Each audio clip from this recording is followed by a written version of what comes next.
Joe Biden is already drawing comparisons to a former president, and it's not his old boss. Liz Cheney is ousted from her House GOP leadership position, plus an Oklahoma school board freaks out over the ban on teaching critical race theory. All that and more. I'm Bobby Eberle. This is a 13-minute news hour. And God bless the United States of America.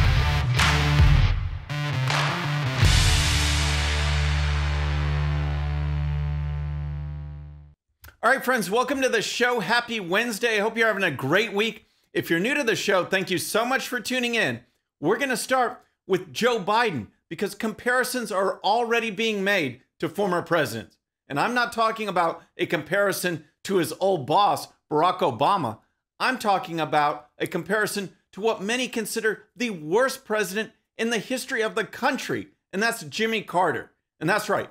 Give Joe Biden and his team just a few months and everything is going in the wrong direction. You name it. Inflation, jobs, gas prices, the economy, the border, any topic, any issue, they get a hold of it and the results are just stunning. It is so bad, the level of incompetence in the Biden administration. Here's former House Speaker Newt Gingrich on the comparison. I was a Georgian. I taught at West Georgia College. I knew Jimmy Carter as governor. I ran for Congress while he was president. There are weirdly similar patterns here. You see the economy beginning to stumble a little bit with the jobs numbers coming in about 800,000 below what they thought. You see the beginning of real inflation. You see it compounded by just plain incompetence. So just right there, we've got the jobs numbers, we've got inflation, and we've got incompetence. And believe me, Newt Gingrich was just getting started. So here, let's take a closer look at the jobs numbers. Here's a report, plus Joe Biden's reaction. Friday was supposed to be a glorious day for Biden. The latest employment numbers were set to be released, and economists were gushing that 1 million new jobs had likely been created in April by exuberant employers and their newly vaccinated workers. His team no doubt was prepared to unleash Biden to perform a little victory dance at the White House, celebrating the stupendous number. But the show had to be hastily revamped when the actual tally came in nearly 750,000 jobs lower than expected. Just 266,000 jobs created and unemployment unexpectedly rising to 6.1%. It was supposed to be 1 million jobs, not 266,000. But that didn't stop Joe Biden from saying this. Quite frankly, we're moving more rapidly than I thought we would. This morning we learned that our economy created 266,000 jobs in April. It hadn't been adjusted again yet, but that's what it says, 266. And listening to commentators today, as I was getting dressed, you might think that we should be disappointed. But when we passed the American Rescue Plan, I want to remind everybody, it was designed to help us over the course of a year, not 60 days. Things are moving faster than he thought? Are you kidding me? This report missed the mark by nearly 750,000 jobs. No report has been that far off base in over 20 years. But that's just the jobs. There's all sorts of other issues. Gas prices. There's a full-on gas shortage in some parts of the country. Oh, and did I mention the Middle East? Here's more. By late Monday, more than 1 in 20 gas stations in Virginia was out of fuel. Tuesday, governors throughout the Southeast were declaring states of emergency, and the Biden administration was begging drivers not to hoard gasoline. Meantime, Palestinians had begun violently clashing with Israeli police at the Al-Aqsa Mosque in Jerusalem, an escalation of tensions that had been simmering and occasionally boiling over for weeks. Hamas began launching rocket attacks into Israel, which responded by bombing Gaza. Jobs, inflation, gas prices, Middle East violence. Remember back when President Trump was forging Middle East peace deals? And now look what we have. Oh, and don't ever forget what's going on at the border. U.S. Customs and Border Protection revealed Tuesday that migrant encounters jumped yet again this past April, over 178,000 in all, nearly a tenfold increase from 2020 and still above levels seen in the 2019 surge at the Mexico border. A new poll reminded the president that the border crisis was dragging him down, with only 43% of those surveyed approving of his immigration policy. Here's a question. Who are these 43% that actually think Joe Biden is doing a good job on immigration, doing a good job on the border? It is a mess. It's the worst mess we've seen in decades. He's not doing anything. He hasn't visited the border. His border czar, Kamala Harris, she avoids it like the plague. And that's just a host of issues. There are more. There's Joe Biden's CDC that's taking heat in Congress from the mixed messages it keeps sending out.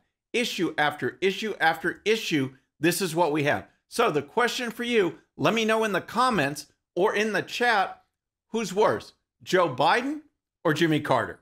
All right, so next let's talk about Liz Cheney. But first, if you're new to the show or haven't subscribed yet, regardless of platform, just search out my name, hit that subscribe button, make sure notifications are turned on. That way you can follow the show and help us grow. All right, so let's talk about Liz Cheney, folks, because just like that, she is gone. She is gone from the House GOP leadership. Today, they had a vote. Kevin McCarthy led a voice vote. They voted her out. And folks, when you look at this, it is really Liz Cheney's own fault. Back in February, the GOP leadership rallied around her. They wanted her gone back then, the rank and file members.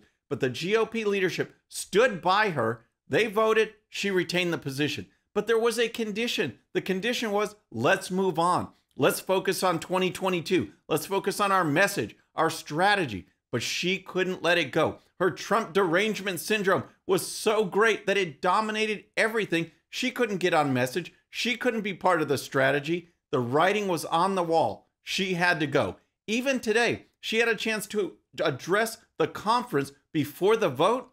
Here's what she said. We cannot let the former president drag us backward and make us complicit in his efforts to unravel our democracy.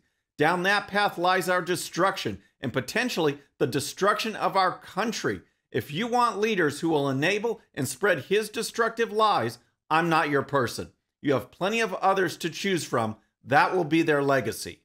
So that's how she kicked things off before the vote. And again, the job of the GOP conference chair, her job, the number 3 GOP position in the House, is to bring people together, to make sure they're on message, to make sure the strategy is being implemented, disseminated out to constituencies. That's the job. But she wouldn't do it. And she even spoke like that before the vote. Now, after the vote, she was back in front of the cameras and she said this. I will do everything I can to ensure that the former president never again gets anywhere near the Oval Office. We have seen the danger that he continues to provoke with his language. We have seen his lack of commitment and dedication to the Constitution. And I think it's very important that we make sure whomever we elect is somebody who will be faithful to the Constitution. This is definitely going to be a problem. Her stock is falling fast within the GOP, but as far as the liberal media establishment, she is the darling because she will bash Trump. The other day on CNN, they glossed over the Israeli-Hamas situation, barely touched that at all, but devoted 90 minutes to talking about Liz Cheney. She's got an open mic wherever she wants to go, and here's more. It comes down to this. A leader has to put their personal interests and biases aside when they are speaking for the Republican conference. Republican Tom McClintock said Wednesday on C-SPAN. She has always been unwilling to do that. It is about whether our leaders will speak for us or they will attack us, the California Republican said. It is not all that complicated. House Republicans were planning to hold a candidates forum as early as Thursday and vote for a new conference chair as early as Friday. Ms. Stefanik is the only candidate at the moment. That could change. There are concerns among members of the conference over her conservative credentials, including her vote against the 2017 tax cuts and the rush to coordinate her. So there you have it. And by the way, Stefanik currently has a 44% rating over at ACU. The American Conservative Union has a rating system. They rate the votes. They rate the legislators, House members, senators, from 0 to 100% conservative. Her rating, 44%. So we'll see if she makes it. But the real question is, what's going to happen with Liz Cheney? Is she going to make the rounds on the liberal networks, continuing to bash President Trump while we're seeking a unified message for 2022? That's the real question. All right, so next, let's talk about critical race theory, because as more and more parents and conservative leaders are stepping forward and speaking out against this bogus curriculum, left-wing administrators are digging in. They are becoming more and more entrenched. Take this example. An Oklahoma school board is freaking out because of a new law in Oklahoma that bans the teaching of critical race theory. These school board members came out and they called it, get this, racist. Imagine that. And here's the story. The entire Oklahoma City Board of Education denounced a law passed Friday that bans critical race theory in public schools, calling it racist and an insult, numerous sources reported. The 8-member school board said Monday that they worry House Bill 1775 will prevent accurate lessons involving race and history, according to the Oklahoman. Ruth Realis, a board member, said the law was intended to protect white fragility and that the ban was an insult because the district has a large population of minority students. It's just interesting that throughout my lifetime going to school in the 70s and 80s and watching race relations improve in the 80s, 90s, 2000s, that we didn't need critical race theory. Now, we can't do without it, according to the left. You can't get an accurate representation of what's going on without it. It's just outrageous. And here's more. CRT holds that America is fundamentally racist, yet teaches students to view every social interaction and person in terms of race. Its adherents pursue anti-racism through the end of merit, objective truth, and the adoption of race-based policies. The bill prohibits public schools and universities from teaching that one race or sex is inherently superior to another, or that someone is inherently racist, sexist, or oppressive because of their race or sex. Friends, we can't bring this country together if the left keeps trying to divide us. Division is power. Chaos is power. Hatred is power. Those are the tools of the left, and that is what they are trying to do with this critical race theory. Divide us, not unite us on our common American heritage, our common American culture, our common American ideals. No, they want to divide everybody by race, have classes and groups of victims so that they have someone to attack. It's all about division, folks. It is not about unity. And by the way, if you happen to be in the Houston area this Saturday, please come out to Sugarland Town Square. I'll be speaking at a unity event. I'll be joining Governor Greg Abbott of Texas, along with a host of great speakers. We're going to be speaking out against this racial intolerance, the violence, promoting unity. That's what we need, not the division of the left. So if you're around, please come out and check it out. So next, let's talk about what's going on in Arizona, because this audit, this recount that's going on in Maricopa County is very important, it's very significant, and it has one idea in mind, that with an election so close, let's verify that everything was done correctly so we can get it right the next time around. And here's the story. Ken Bennett, Senate liaison for the recount of Maricopa County ballots and former Arizona Secretary of State, says the election audit is a way to ensure that voters know that their elections had integrity and transparency. We just feel it's important to verify everything that we can verify. The authenticity of the ballots. Were all the envelopes that should have been signed by voters who sent them in signed? Were the ballots mailed back and forth folded? Were all the votes counted on the face of that ballot? Bennett said. We have over 33,000 ballots where the machines didn't count any votes for president, and the difference between the winner and loser was about 10,000. So we want to make sure every vote was counted correctly and that all the other things are in order.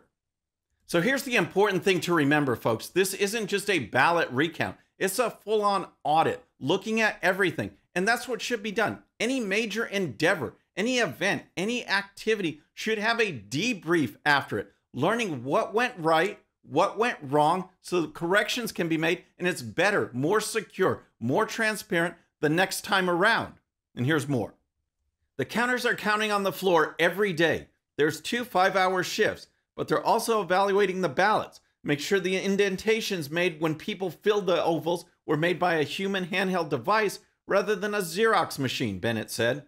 There's also another contractor doing all the evaluation of all the machines to make sure that nothing was hooked up to the internet, that the appropriate software versions were being used, that there's no evidence of foul play inside the machines. And then a third part of the audit is kind of doing some spot checking of voter registration information to make sure that 82 people aren't voting from one address or 15 from a Bacon Lodge or something like that. So that's what's going on in Arizona. And of course, the Democrats are protesting. They are freaking out. They don't want the recount. They don't want the audit. You got to ask yourself why. I think we all have a pretty good idea, but that's what's going on. We've got the recount, we've got the audit, and we've got the Democrats out of control trying to stop it. Folks, that's our show for today. I hope you enjoyed it. And remember, if you're new to the show or haven't subscribed yet, regardless of platform, just search out my name, hit that subscribe button, make sure notifications are turned on. That way you can follow the show and help us grow. Thanks again for tuning in. Our next show is Friday. We will see you then. Have a great night, great day. We'll see you next time. I'm Bobby Eberle. This is a 13-minute news hour.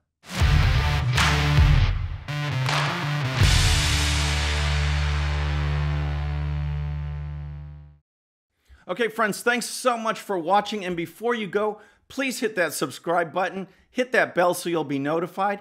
And here's a special video just for you so you can watch even more of the 13-minute news hour. And don't forget to check out GOPusa.com for the best in conservative news and commentary. We'll see you next time.